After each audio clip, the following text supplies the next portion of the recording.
ایک پٹھان لڑکی کا اپنے محبوب کے نام آخری خط۔ قبیلے کے بڑوں نے متفقہ طور پر فیصلہ کیا ہے کہ کل مجھے بستی کے بیچ سنسار کر کے مار دیں گے۔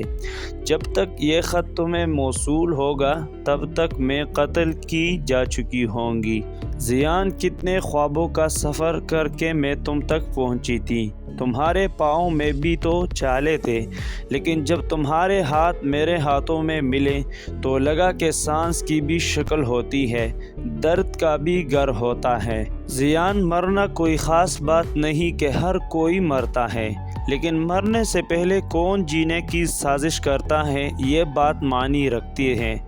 ہمیں جینے کی سازش لے ڈوبی کہ لوگوں کو زندہ دل لوگ پسند نہیں کہ لوگ اپنے جیسے منافق، ڈرپوک اور کھوکھلے لوگوں کو معاشرے میں جینے کی اجازت دیتے ہیں۔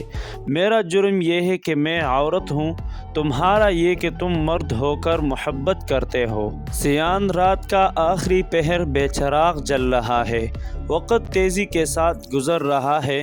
زیان، میں نے تمہارا دیا ہوا جوڑا پہن رکھا ہے جس پر جڑے سرخ پھول سیاہ پڑ رہے ہیں۔